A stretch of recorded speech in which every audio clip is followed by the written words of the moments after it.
All right, so here's where we were.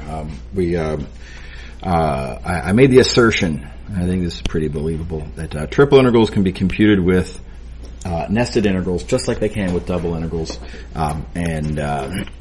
So for example, suppose I want to compute the mass inside of a cube, and we've already argued that mass is a triple integral. Now, knowing that triple integrals can be computed with iterated integrals, we can rewrite this Riemann sum that I don't know how to get my hands on as well a sort of a succession of three separate single variable calculus questions. Again, you have to go inside out. I can do this inside integral because I can see its integrand. Remember that just like in the case of double integrals, variables further to the outside are constants. So for this dx integral that we're going to start looking at, y and z are constant, and therefore 2y and 2z are constants, and therefore the way they integrate is not it's not y squared or z squared. Those are just constants. Right, and so their integrals are just times x. Right. X is the variable, so 2x integrates as x squared. Highly analogous for double integrals. Okay, etc. for the rest of the integrals there. Okay. All right. Now, where it gets interesting, non-rectangular domains. Right, when you have rectangular domains, you got 6 different options, and the bounds are all constants because, well, the bounds don't depend on which order you slice. It's always the x always goes from far left to the far right. That's the end of the story. So when your domain is not a rectangle, not so. Again, I'm going to make an appeal to analogy. The first appeal that I'm going to make is that only the domain matters when you're trying to figure out the bounds on your nested integrals for a non-rectangular domain. The integrand is going to be the same. And I think that's pretty believable. And the second appeal, just like it was for double integrals, when we go through and start slicing up the domain, all we're interested in is as I slice in each direction, what is the range of values for that variable? And then we fix a value of that variable. We focus our attention on that slice and then look at the range of values of the next variable. It's totally analogous to what we did with double integrals. Again, I just want to dive in. Let's just start working one, and I think you'll see how this goes. Again, I think you'll also see it's very familiar. So let's suppose that our domain is a solid tetrahedron here. So this solid thing there. Why are we doing a triple integral over this solid? Don't worry about that. But maybe we're computing the mass because we know the density. Maybe we're interested in knowing how many bacteria are in here and we know the population density and how it's distributed through this odd little aquarium. Whatever. The point is we have a triple integral. We want to convert the triple integral into a nested integral. How do we do that? Okay, step 1, make a decision on which order we're going to slice. And it doesn't matter in this case. There's a lot of symmetries. By the way, the same rules will apply. Try not to slice through corners. It's a good rule. Also, think in terms of which variable you would like to solve for in terms of the other variables. Well, all of these surfaces, they're all planes. There's no hard equations anywhere around, so it doesn't really matter what you solve for. And there are no corners to worry about in any slicing. So this is a nice, easy starter example. For no particular reason, we're going to start with our z slices. So we're going to do our z slicing first. Or you might say we're going to have dz on the outside. Again, watch out for the terminology. This is first in the slicing process. It's going to be third in the integrating process. So I like to say outside for the for the one that's on the outside, inside for the one that's on the inside, and the one that's in the middle. You can say middle, or you can say second, because it's second for the slicing and second for the integrating. So that's kind of convenient. Okay, so Z slicing first. Here's what Z slices look like as I let Z go from, the first Z slice. Keep in mind, Z slice means slice perpendicular to the Z axis. And then there's a succession of Z slices here. And then the last, if you will, Z slice is going to be this single point up there at the top of the tetrahedron. And this tetrahedron was defined by these coordinates over here being 1s. So the first slice clearly happens when Z is equal to 0. And the last slice clearly happens when Z is equal to 1. The geometry is just very convenient there. We don't really have to do any work to get those. We'll see harder examples coming up. Okay. So Z goes from 0 to 1. Everybody happy? Okay. Moving along. We're going to fix a value of Z. So, by fixing Z, we are... whoa, sorry, my elbow hit the thing. We are confining ourselves now to that particular value of Z. So that single Z slice. And now, on that single Z slice, I would like to know what is the range of values of our next. Arbitrarily, we've chosen to do our X slicing next. So I want to know what's the range of values on X on this Z slice. Okay, so that's where you have to be careful. So I don't want to know all possible values of X. I'm not interested in values of X over here.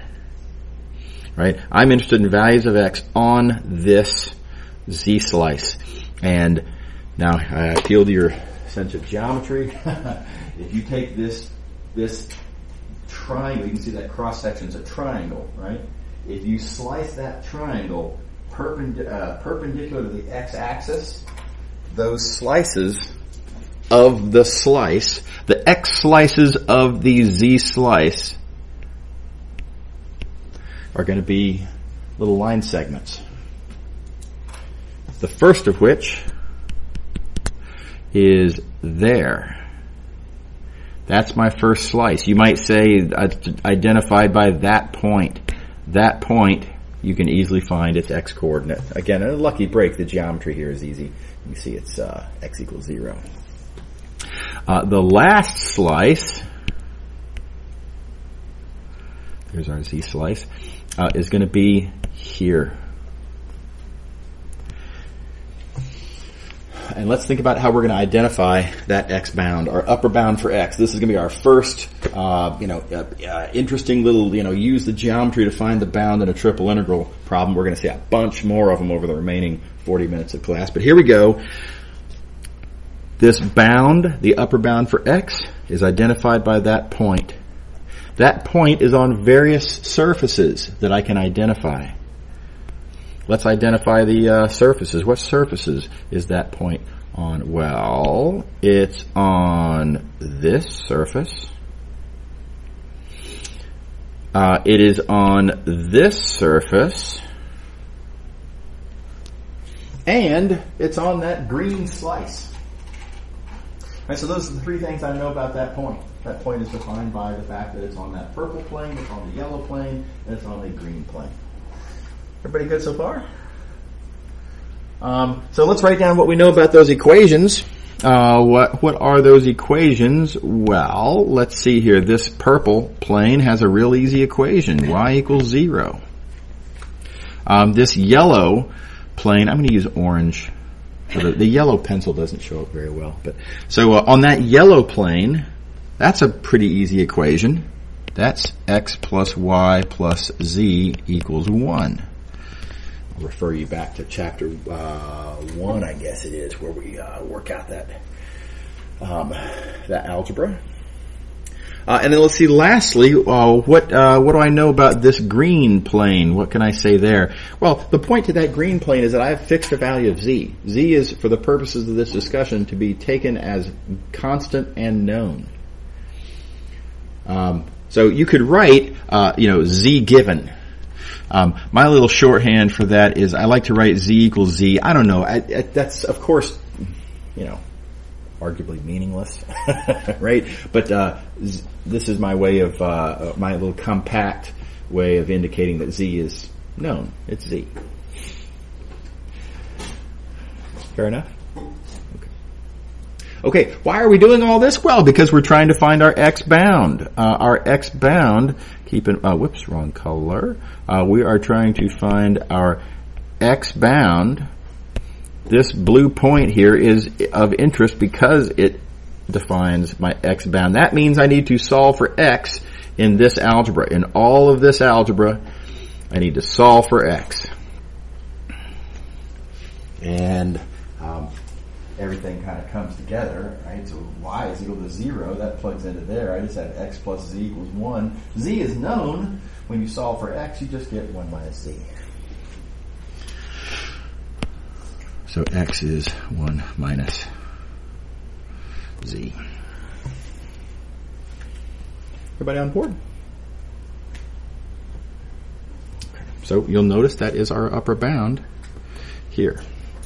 Right, we already agreed that z goes from 0 to 1. Then for a fixed value of z, x goes from 0 to 1 minus z, as we just argued. Okay. So proceeding. Now, are we done? Well, no, of course not. We're not done. We would have been done if this had been a double integral, but of course it isn't. We've got a third integral whose bounds we've got to find. And now it's the same process. Having identified the range of values of z is fixed when I go on to identifying the range of values of x, which I then now also fix. So we're going to take z and x to both be fixed and given and known. And for those fixed values of x and z, said differently, on an x slice of that z slice, I want to know the range of values of y. So let's try to draw that picture. Here we go. So, so again, z is fixed as it has been. For that value of z, x is now fixed. Remember, x slices of that z slice are little line segments like that. So it's on that line segment, that x slice of our z slice, that I want to know the range of values of y. And, well, on that little line segment, I guess I'll use orange, whatever. My starting value of y is going to be defined by, well, that point. That's the you might say the leftmost point on our slice of our slice. The ending value of y is going to be identified by that point. Now, lucky break, for the first one, it's pretty clear that the y-coordinate of that point is clearly 0. It's on the xz plane. You can just see it right there in the picture. So no problem. y1 is equal to 0. That's sometimes the fish just jump in the boat. And that's, feel free to run with it when it's that obvious. Not obvious, however, though, what y2 is. y2, I need to understand that point. What do I understand about this point? Ooh, okay. Well, that point, I know that it's on this plane. I know what z is, and I know what x is. So let's write all that down. I know that x plus y plus z is 1. I know that z is fixed and known and given. And I also know that x is fixed and known and given. And so with all of that information, keep in mind what we're here for. We're trying to figure out this bound on y. So we're going to solve for y in this equation. where I'm allowed to solve for it in terms of x and z because x and z are both given, and therefore y is 1 minus x minus z. We good? Any questions? Notice our bounds in our triple integral, right, as previously discussed. Highlighter. Sorry. Previously discussed z, 0 to 1. Previously discussed x, 0 to 1 minus z, and as we just argued, y, 0 to 1 minus x minus z. How we doing? Is everybody happy? Anybody have any questions? This would be a great time to ask a question if anybody has one. Yes?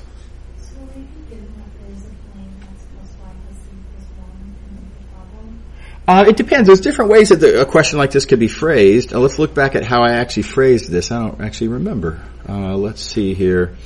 In this example, D is the tetrahedron bounded by, so I gave the 3 coordinate planes and then I gave that 4th plane. In this case I did. Now, here's another phrasing I could have made though. I could have said, the tetrahedron whose vertices are at the following 4 points. Right? And then those planes wouldn't be given and you'd have to say, you'd have to draw the picture and think about, so apparently we have all 3 coordinate planes. Then there's this 4th plane and you'd have to do some chapter 1 stuff to identify the equation of that 4th plane. There's a bunch of different ways. Life comes at you in different ways, right? And so likewise, Math 212 questions will come at you in different ways in preparation for life. Yeah. Right. Anybody else? Feel free. Okay. All right. So let's see some more examples. Now, by the way, you'll notice I did kind of stop short of doing any final calculations here. I did not actually proceed to computing that nested integral. But we talked about that, right? The way you would compute this nested integral is just you'd have to do the inside single variable integral, after which you do the second, middle, your preference, second single variable integral, after which you can finally get around to doing the outside single variable integral. So that's just a process we've already talked about. Okay. Likewise, I didn't talk about here how to get from the application in question to that. Well, that's another thing that we've talked about, right? If you have a mass question, mass is a triple integral of density. Population is a triple integral of population density. Various different kinds of applications. So what we've done in this example is just focus on sort of the second stage of these kinds of problems. The first stage is to turn your question into a triple integral.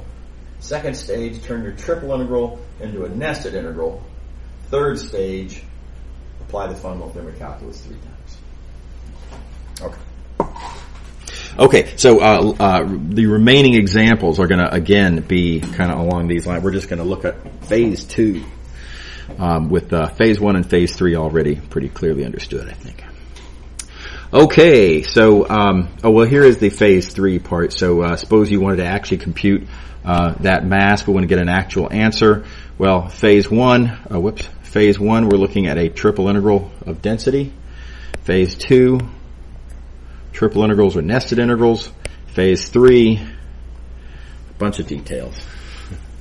Right? What I will point to here, for the purposes of this inside integral, recall, y is the variable. And so I think it's useful to actually write, when you put those bounds in, after having done the antiderivative. I think it's just, notationally, if only for your own sake, helpful to indicate that on these bounds that you're plugging in, that these are what you're plugging in for y.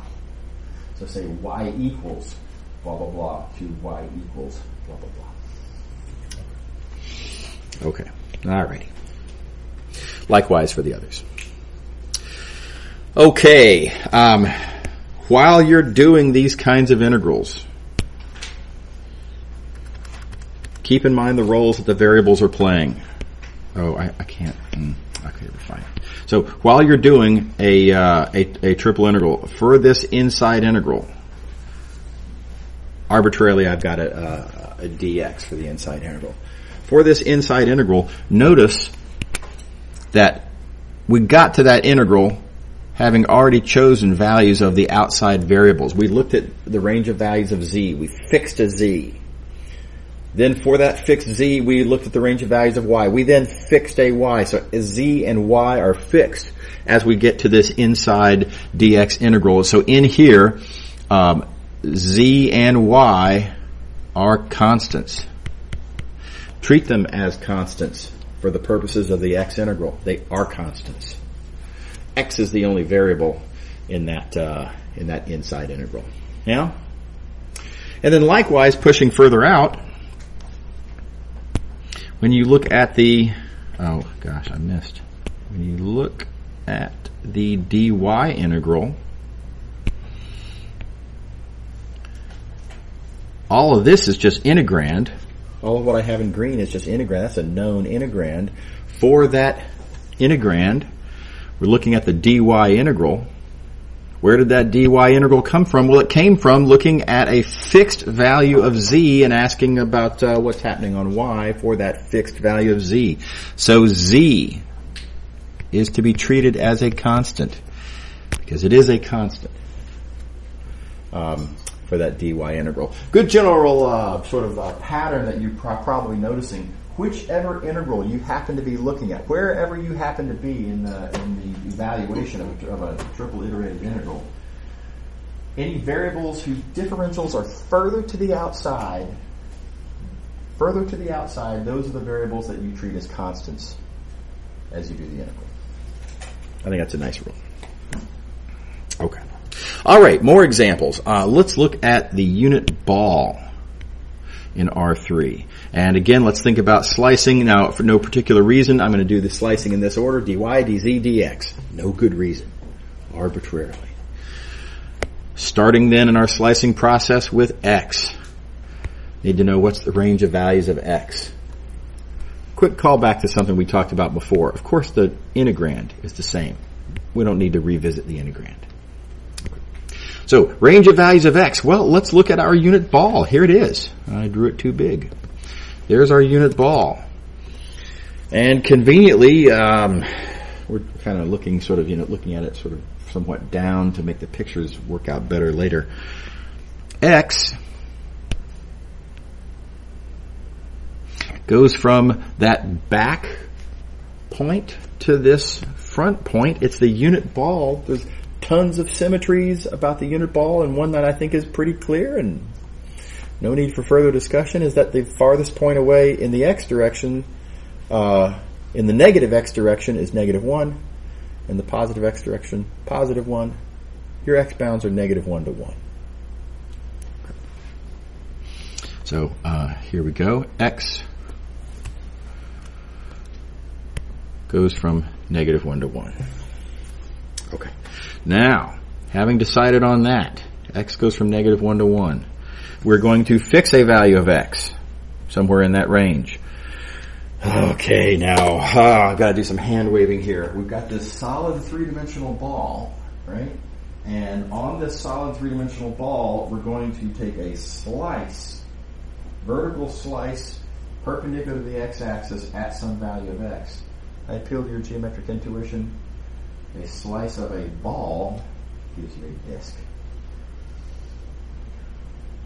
Here and in future examples, other three-dimensional-ish topics that we're going to talk about, I'll make the following suggestion. If you're having trouble visualizing what happens if you take a sphere and slice it this way or that way or whatever, buy a sack of oranges and a knife, right?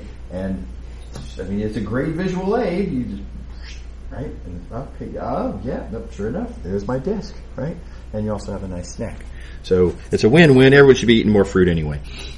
So this for this value of x, and it is very hard to draw these things three-dimensionally on paper, you know. But there's my cross-section disc. All right, so my next question. What is the range of values of z? Okay, range of values of z. So what I need to do on this x slice, now again, fool you on the rest of it, right? I'm not interested in that or what's going on over there or what's going on down here. I'm just interested on this x slice. I need to know what's the range of values of z. Again, geometric appeal, and thered be, some value to having a three-dimensional model that you can actually look at. This x slice, when I slice it perpendicular to the z-axis, I'm going to get little line segments that are parallel to the y-axis. Everybody see what I'm talking about there? It's a geometric appeal. You just got to see it from the picture. Oh gosh, that's hard to draw this, but something kind of, something like that. I was trying to draw those parallel to the y-axis. I don't think I was super successful there, but anyway, you see what I'm talking about. And those slices perpendicular to the z-axis. Right, those come from taking those kinds of slices of this slice. So we have that's our z slice of our x slice.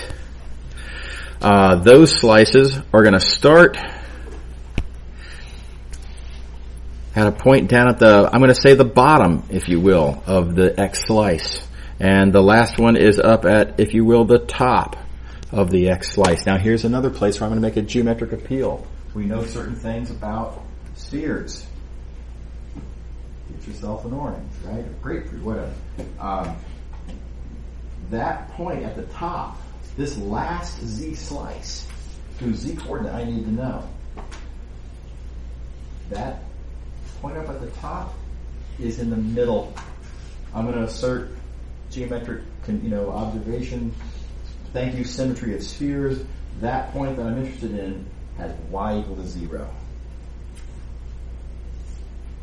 And if you need to see a three-dimensional model to help you think that through, then so be it. So what I know about this, and again, we'll start with the top point. What I know about that point is, on the one hand, it is on my sphere.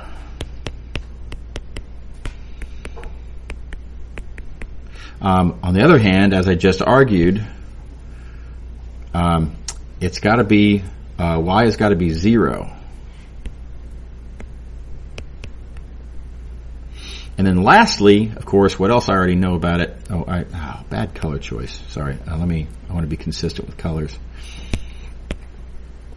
Y is equal to 0. Last, we've already decided that x is what it is. It's on this x slice. So x is x. Why are we doing all this? Our goal here was to find this z bound. So I want to solve for z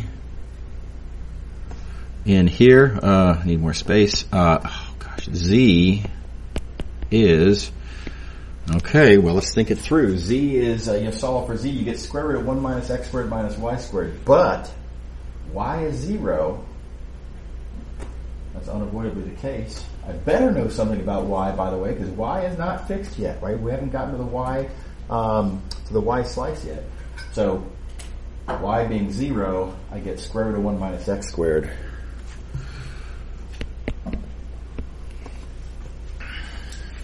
And I suppose I really should say plus or minus here, but then again, noticing that this upper bound is clearly above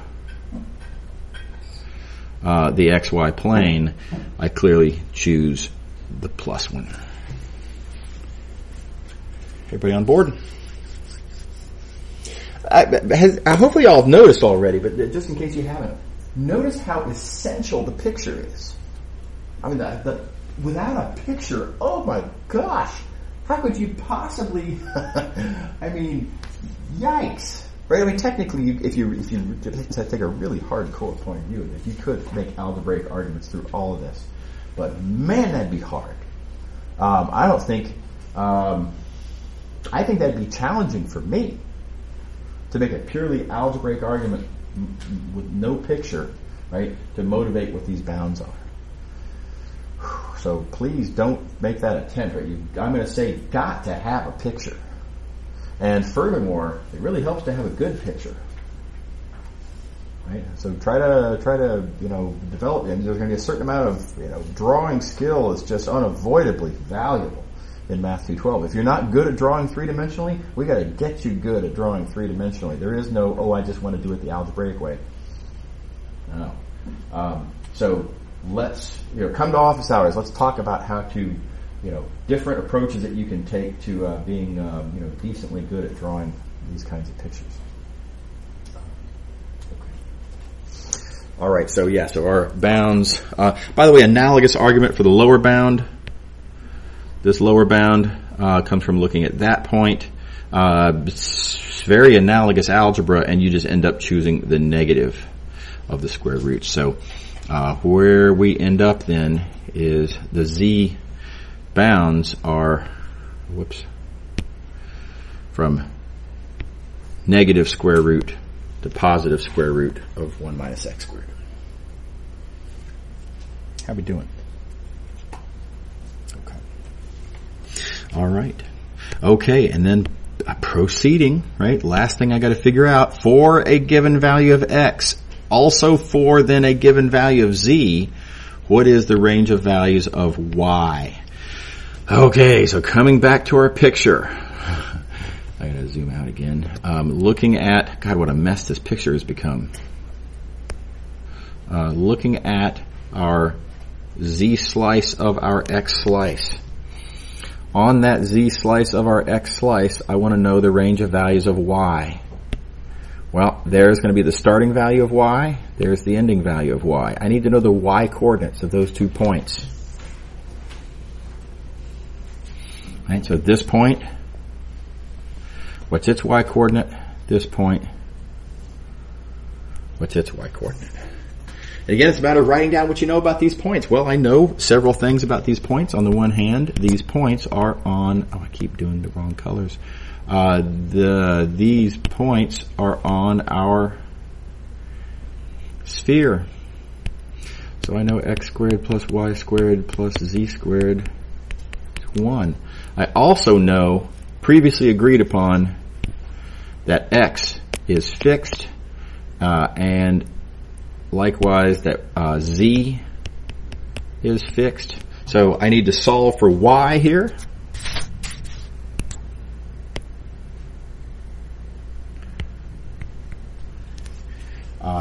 Both of these y's have the same algebraic properties. They're on the same sphere. They have the same values of x and z. So I can solve for both of them at the same time. Y is going to be whatever I get when I solve for y in this equation, and x and z are both known, and you get square root of 1 minus x squared minus z squared.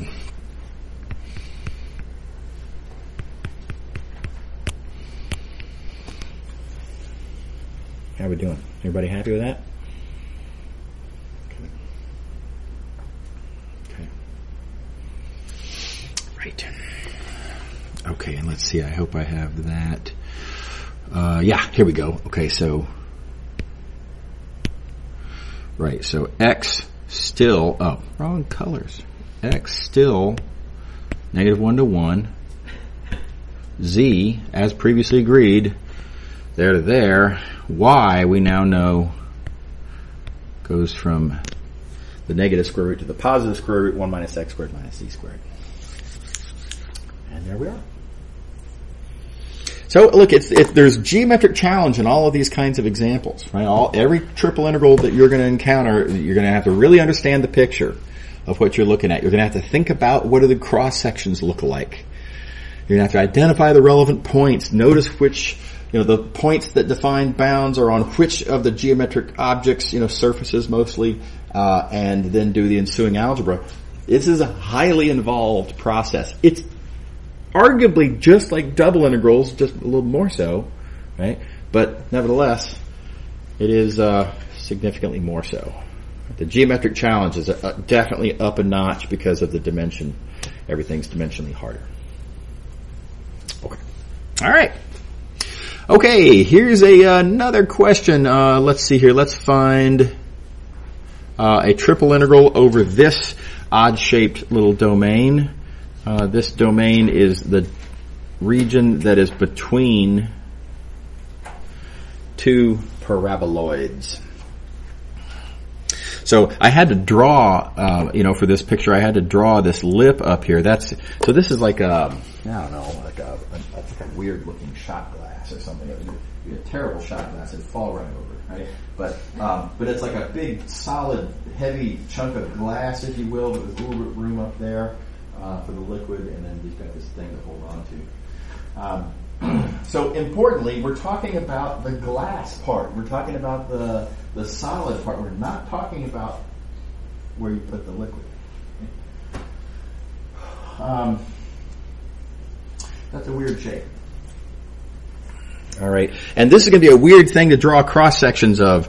So, let's just, for example, an easy cross section to draw would be to look at a cross section, here.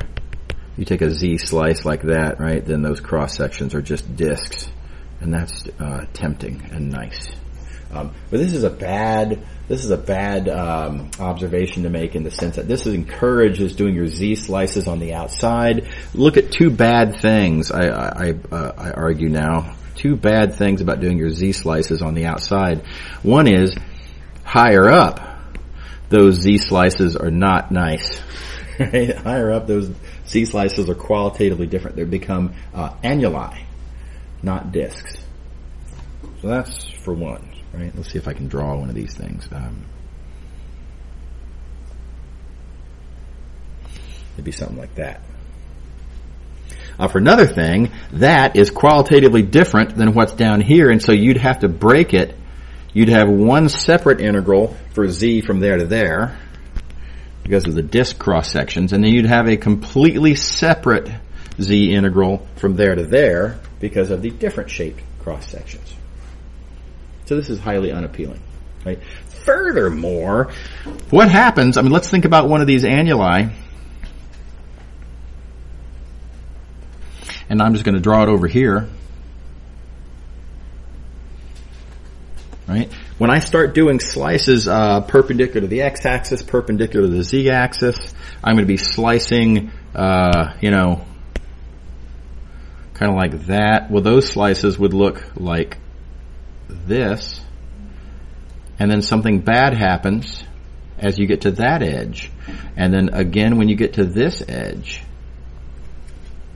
And so you would actually have, as it turns out, 4 separate integrals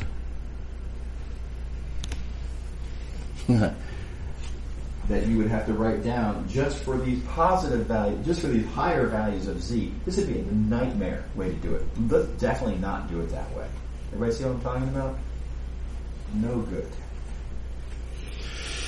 Okay. All right.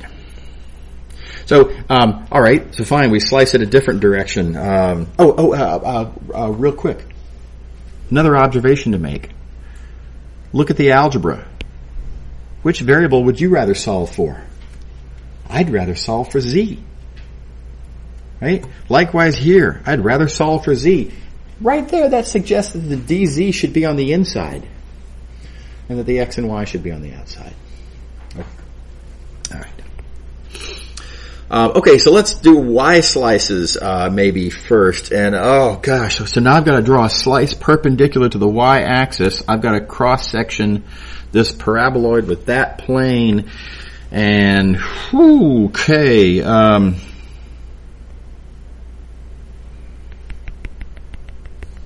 maybe something like that. And then this other paraboloid. So altogether, my cross-section is going to be, oh man, rough. That's what my cross-section kind of looks like. You know what I'm saying? It's just hard to draw. This is looking like a really artistically difficult problem. Okay. So let me show you the neat observation. Now, the purpose of this example is to make the following clever note, and that is You don't really have to slice up the solid. Once you have decided which order you want to go, you can save yourself quite a bit of trouble by looking at its shadow in the appropriate plane. So we've already decided that we're going to do dz on the inside, because it's easy to solve for. So let's say we're going to do dz, dx, dy. I claim you can look at the shadow in the xy plane. Look at the two variables furthest to the outside. Look at the shadow of our solid, the projection, down into the xy plane. Now that's a pretty easy projection. That projection is just a disk down here.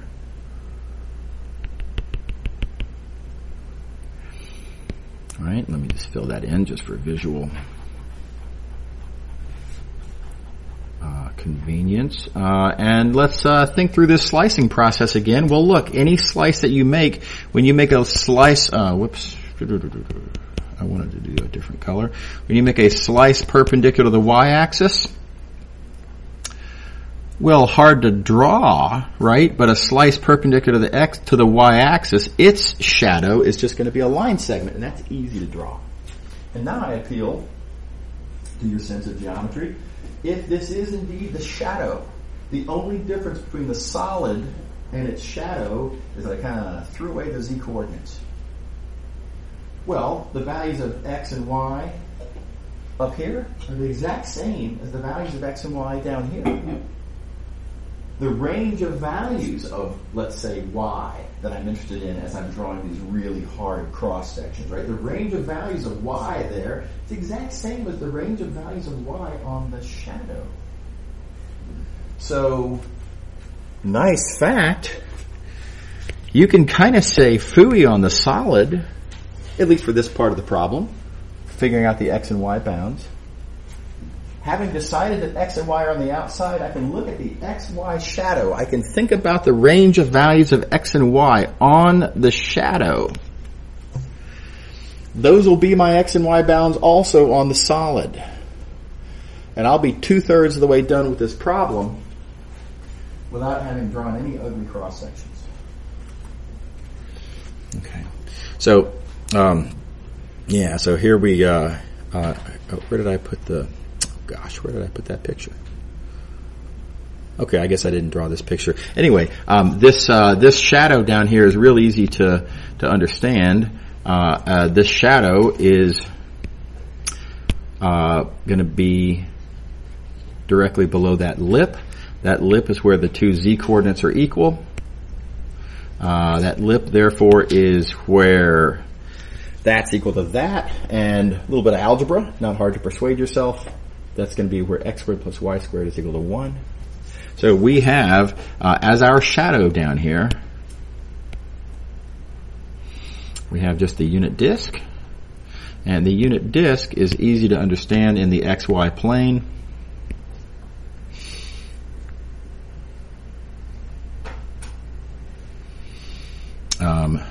That unit disk there, y ranges from -1 to 1, and then for a given value of y, x ranges from that value to that value. Punchline, solve for x as a function of y on that curve. This is all stuff we've done before, and very quickly we get, I'm going the wrong, am I going the wrong way? Yeah, I'm going the wrong way. Sorry, very quickly we get the x and y bounds are that and that. What do you think? I'm a big believer in this projection trick. If your solid is looking like it's going to be ugly, if you've got a decision, if you've got a clear decision of which way you ought to slice, look at whichever two variables are going to be on the outside, look at the projection to that coordinate plane. Now here it was x and y, so the projection down to the xy plane. But hey, if we were going to, for whatever reason, if the outside variables should have been x and z, then you'd be looking for the projection into the xz plane. Right? So look at that projection and think about the range of values on the projection. Now, we're not done. Right? We are, though, 2/3 done. We've got 2 of our 3 bounds identified. Now all we have to do is find those inner bounds. And the inner bounds very often are going to be a sort of an easier question. The z bounds here, for example, with x and y fixed and chosen and known. You want to know what's the range of values of z. Well, z1 and z2 are determined by, well, where's the first point, that starting point, where's that ending point? They're on known surfaces, right? This point here, P1, is on the bottom paraboloid. Solve for z. Oh, it's already solved for. This P2 is on the upper paraboloid. Solve for z. Oh, again, lucky break. Well, no. We arranged some good luck for ourselves that z is already solved for. So those given values of z then are our z bounds. Yes? If you're trying to find the mass on the inner part, oh, yeah, the same bounds, but then it would just be a different function. Okay, so she asks, if let's suppose that the solid that we were interested in, instead of being this, right? What if we were actually instead interested in, that? Said differently, what if we were interested in some calculation on the liquid in the shot glass, not the shot glass itself, right? So the projection would be the same. So the x and y bounds would be the same. The difference is that the z bounds, instead of going from, here, or let me do it with the highlighter. Instead of going from here to here, where the glass is, right, we'd be going from here to there, where the liquid is, and you need to know the z-coordinate of that top point. And the z-coordinate of that top point, well, that's pretty easy to identify. You just look at where the lip is, and it's where those 2 paraboloids intersect, which I guess would be 2. Yeah. Does that make sense? Okay. Anybody else? Okay. All right. This last example we're not going to be able to do in the 2 minutes that we have remaining. So I suggest that we go ahead and call it 2 minutes early today. I'm sure I owe y'all 2 minutes from here or there anyway. So we'll call it a day. See y'all later. See you tomorrow.